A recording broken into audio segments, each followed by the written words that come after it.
The Onyx Boox Tab Ultra C caused quite a stir in recent weeks because not only is this a powerful ink tablet with Android, but it got colors too. And while I initially wasn't really excited when it was announced because color ink kinda sucked in the past, this one is actually surprisingly good. And after many years of grayscale ink, the Boox Tab Ultra C might actually be a turning point for e-paper technology in general. So let's check out what's so unique about this device and why I think you should take a closer look, but also talk about drawbacks that you should be aware of before opening your wallet. With its clean-cut build, the Boox Tab Ultra C has the same design as the regular Boox Tab Ultra. Sharp edges and slim bezels are the most prominent features, this time around without the slight purple tint of its sibling. The bezel is only wider on one side of the screen, which is meant as a grip to make the tablet easier to hold. But with a weight of 485 grams, the Boox Tab Ultra C isn't light enough to hold it like that for longer periods. And the sharp edges aren't helping either. So for me, this is a device that you mostly put down or lean on a desk to use. What's noteworthy here, strangely enough, is that the weight of my device is actually close to the official specs. My regular Boox Tab Ultra, on the other hand, is a whopping 20 grams heavier than what the official specs say. The overall build quality looks and feels nice, and the boxy build definitely feels high-end, with the scratch-resistant glass display adding to that feeling. But same as my Boox Tab Ultra, my Tab Ultra C also creaks and cracks a little when gripping it more firmly. It's not a huge deal, but definitely shouldn't happen at this price point. And no, I doubt this is just my bad luck at this point, as some have suggested after my Boox Tab Ultra review. There is again the 60 megapixels camera on the back for document scanning, which I personally would rather not have because honestly, using it is basically pointless as far as I'm concerned. Check out my Boox Tab Ultra review, linked in the description below, to learn more about that.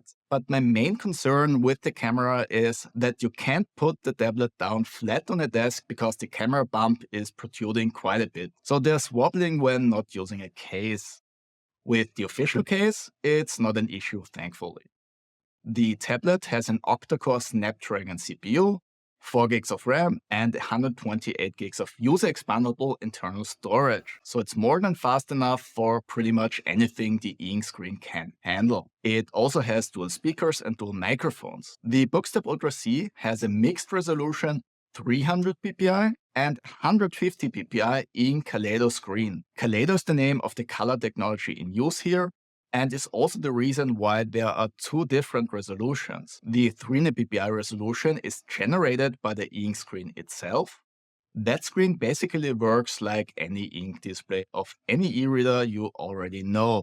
So if you've seen a Kindle, this one is essentially the same. What's special about Kaleido is the RGB layer on top of the e-ink screen. That one has 150 ppi, so that RGB layer doesn't draw any power. It's semi-transparent, just sits on top of the ink screen and doesn't actively do anything. The result of having that layer on top of the screen is that the display looks visibly darker to the naked eye than a regular ink screen does. So that's actually the main drawback of ink Kaleido in general, and also of the Boox Tab Ultra C specifically. One of the questions people asked in the comments a couple of times was about the readability without using the built-in light. And my answer is, it's okay. It's not terrible, but it's not really good either. Personally, I don't find using the Boox Tab Ultra C indoors comfortable without the built-in Frontlight, simply because it looks too dim. However, I suspect partly because of the RGB layer, the blacks of the e-ink screen also look deeper than on many other e-ink screens. So especially with the Frontlight on, contrast levels are very good. When turning on the Frontlight, things get so much better in general. Using the Frontlight enhances readability considerably and makes using the Boox Tab Ultra C a real joy. What's also great about the Frontlight is its uniformity. It's not perfect, of course, no tablet is, but it's still very good and with only a very slight brightness gradient from left to right, barely noticeable. So that's definitely one of the best in that size segment. You can also adjust the color tone of the light from cold white to warm orange, which is always a great thing to have when using it at night. I personally don't use Frontlight ink devices without that feature anymore because I find it so much more comfortable. Besides the darker screen, the other main disadvantage of color e-ink so far was the subpixels being visible to the naked eye with all the Kaleido generations. Because that RGB layer only had 100 ppi in the past, you could always see those red, green, and blue subpixels. Personally, I always found that pretty annoying to the point I couldn't bring myself to reading ebooks on such devices. It was simply a different experience than regular e-ink. Specifically, the paper-like feeling just wasn't there for me. Not so on the Boox Tab Ultra C. Before getting it, I didn't think the boost in resolution would make a huge difference. It's a 50% enhancement, but still only 150 ppi overall, which isn't that great. But I'm happy to say that I was very wrong. The high resolution really pays off. The screen of the Boox Tab Ultra C at normal reading distance looks almost like any other ink screen. It's not like you can't see the RGB layer at all. It's still there, but the subpixels are small enough that they don't bother me anymore, which makes the Boox Tab Ultra C feel a lot more like paper than any previous ink color screens. And that's really the main takeaway for me. This is an e-paper display that actually deserves to have that name, but don't expect miracles regarding color rendition when looking at the screen indoors. Colors look muted, a bit dark, and generally not especially saturated. Onyx themselves calls the colors pastel, which is an accurate description in my opinion. So don't let anyone tell you that this screen can compete with an iPad screen in terms of color saturation. That's simply not true and only sets you up to be disappointed. But don't get me wrong, the colors look absolutely fine on their own, and having them really enhances the viewing experience compared to a regular ink screen by a lot. Let's quickly check out how the screen works under the microscope. Here you can see the red, green, and blue subpixels, which are always there, but small enough to not be annoying. To generate the color red, for example, the green and blue subpixels are blocked by darkening the ink screen underneath. That way, the screen doesn't reflect much light in those specific spots, and only the white areas under the red subpixels reflect light. So to the naked eye at the normal reading distance, that area looks red. Because the darkening of the colored subpixels isn't binary, so not just on or off, the Kaleido screen can generate colors by mixing the RGB subpixels with grayscale rendering of the ink screen. You can see that this color range is a bit limited with more complex images, but in general, it's more than enough to create a good-looking scenery on the screen. And that's also true for the 150 ppi color resolution, which in general is an issue because the 300 ppi resolution of the ink screen somewhat masks the lower resolution. The only type of colored content where the lower resolution is really negatively impacting user experience is colored text, where you can see that the resolution of 150 ppi is quite low. One thing ink generally isn't really known for is having a fast refresh rate, which of course shouldn't be surprising because after all, for the longest time, its main purpose was creating a paper-like reading experience for electronic books. The regular Boox Tab Ultra, which is the black and white version of the Boox Tab Ultra C, already broke with that convention and has taken ink to the next level in terms of refresh rate. Onyx says there's a dedicated GPU to make fast screen refreshes possible. Despite my initial skepticism, they delivered an actually useful ultra-fast refresh mode. While it still reduces image quality quite noticeably compared to the regular HD mode, it's great in making dynamic content usable on e-ink. So watching YouTube videos is something you can actually do in the Boox Tab Ultra C. Of course, as I already said, the quality isn't comparable to a regular LCD of a tablet. But that's not really the point, is it? What you can do here is use the Boox Tab Ultra C as an eye-friendly alternative to those backlit screens. Ghosting isn't an issue with mostly static text. It's still there, same as on any other e-ink display, but usually not really noticeable. But I suspect what most people want to know is if it's a problem with pictures, images, and dynamic content overall. And the answer is it can be. Ghosting is definitely more noticeable with images like comics or mangas. So personally, I'd recommend using a full page refresh with every page turn.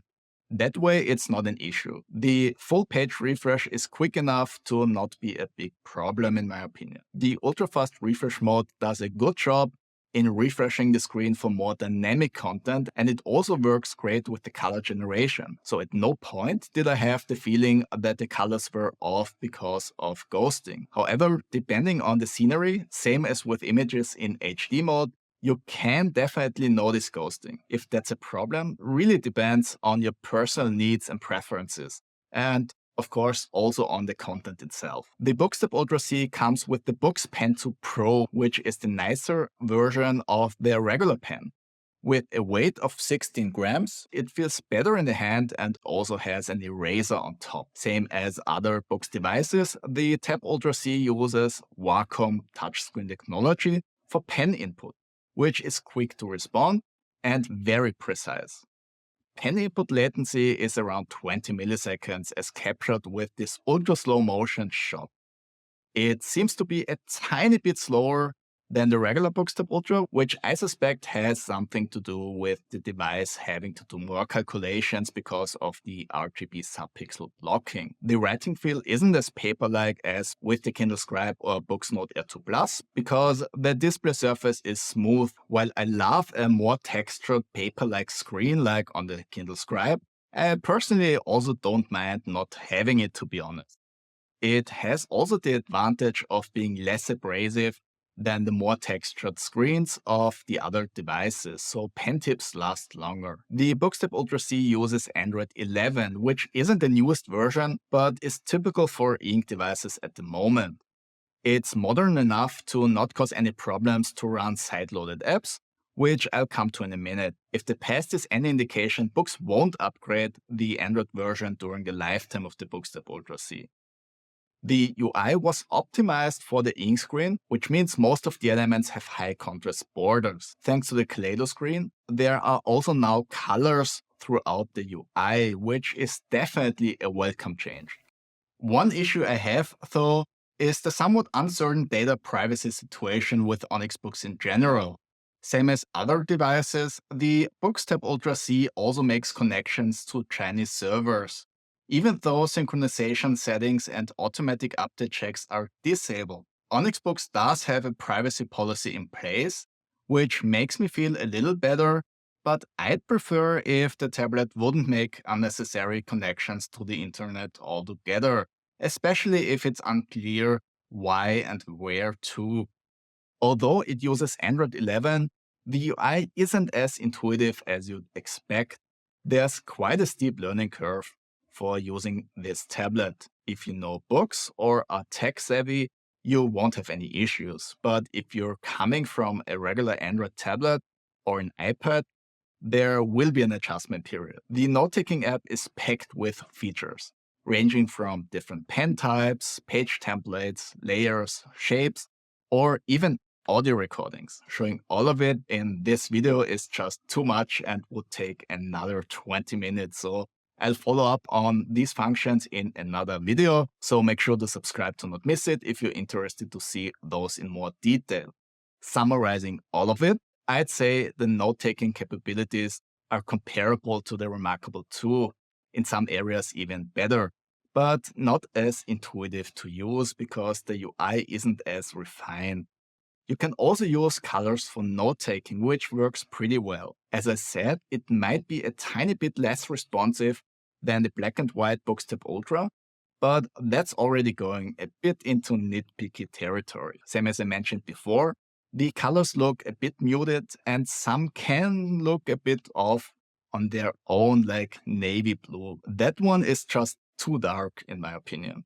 But that's essentially it. Having those colors is great and takes e-paper note-taking on the next level. Using PDF files on the Boox Tab Ultra C is an absolute blast. There's currently no better ink device for PDF files out there as far as I'm concerned. The software features for looking at PDF files are extensive, and especially the columns modes are incredibly useful when reading scientific literature or magazines. You can take notes directly on the PDF pages without having to do any file conversions. Just copy the PDF files onto the device and start annotating. It really works great. And viewing comics and mangas on the Boox Tab Ultra C is also a great experience. Depending on the file type, you also have the same viewing options, but especially the color rendition makes this the best e-paper device for these types of contents, in my opinion. Even with the not so vibrant colors compared to an iPad, looking at colored comics and mangas on an e-paper display, the viewing experience really looks great. With the 10-inch screen, the pages are usually a bit smaller than they typically would be when looking at the printed version of the comic. But readability is still great. Besides PDFs, comics, and mangas, you can obviously also read regular books and have multiple options to change the text formatting as well. There's a dictionary function which needs to be set up first. You can download Chinese and English explanation dictionaries directly on the device. But for anything else, you need to find your own dictionaries, which makes this not the best experience when compared to a Kindle or Kobo e-reader. You can also use online translation services for single words, but also for chunks of text. Note-taking works via sticky notes, but also directly on the page. Annotating directly on an ebook page will move the annotation if you're changing the text styling. There's also the option for text-to-speech, which will read out the ebook through the built-in speakers or compatible Bluetooth speakers or headphones. That function uses the default Android speech function, which works in many different languages, which you can install from the settings menu. All paint tables, cover screens, and net verses. I scarcely know anyone who cannot do all this, and I am sure I never heard a young lady spoken of for the first time without being informed that she was very accomplished. Your list of the common extent of accomplishments, say Darcy, has too much truth. The word is applied to many a woman who deserves it no otherwise than by netting a purse or covering a screen. But I am very far from agreeing with you in your estimation of ladies in general. As I mentioned, the Boox Tab Ultra C uses Android 11 and allows to install Android apps. You can do that via sideloading or also by using the integrated Google Play Store. For using Android apps, the Boox Tab Ultra C, as I mentioned, allows to switch to different display modes. The HD mode is the default display mode, which also has the highest quality, but is the slowest. So using more dynamic apps isn't working great with that one. You have 3 other modes to choose from, all of which reduce image quality to some extent. Personally, I only switch between HD and ultra fast. I never found the other 2 modes in between to be especially useful in terms of user experience. They are a bit slower and ghosting is also about the same. The only upside I can see for those is better battery life. Besides being rather slow, e-ink also has a reputation of allowing long battery life. Both aren't true for the Boox Tab Ultra C. As I said, the screen can be really fast if needed, but battery life definitely suffers as a result. Not only when using the faster refresh modes, but in general. While the standby time is great and you can pick the tablet up and continue where you left off after not having used it for a few days, even using the Boox Tab Ultra C with mostly static content in HD mode will drain the battery in a couple of days. It's hard to give an exact estimate because it's highly dependent on how you use the device, but I'd say don't expect it to last much longer than an iPad Pro or any typical Android tablet. Generally, I'm a very skeptical guy. I love seeing new technologies and new devices, but I try not to get excited because more often than not, I feel like manufacturers don't deliver on their promises, which is why I'm usually very critical of new tech. But honestly, for all its flaws, and there are still a couple, the Boox Tab Ultra C really is a great e-ink tablet and does feel like a turning point for e-ink in general. For the past couple of years, I never understood why ink is holding on to the Kaleido technology, because from what I've seen, it never seemed to be that great, to put it mildly. But this time around, they definitely proved me wrong. The screen looks awesome, and the user experience of this thing is great, if you can live with the downsides as well, obviously. The shortish battery life, somewhat complicated user interface, not so flawless build quality, and the data privacy concerns are the most important downsides of the Boox Tab Ultra C. But all in all, if you're on the fence in getting the Boox Tab Ultra C and can live with these downsides, it's definitely worth a closer look. It offers a good compromise between color rendition, resolution, and refresh rates, providing a unique experience. It's the first color ink device I'm actually actively using outside of testing it, because I think the positives outweigh the negatives here by quite a bit. I'll do a couple of more videos to take a closer look at different functions and settings, which simply would have made this video too long. So make sure to like and subscribe to not miss those and future comparisons with other devices as well. And also if you found this video useful. That's it for now. Thanks for your time watching and see you in the next one.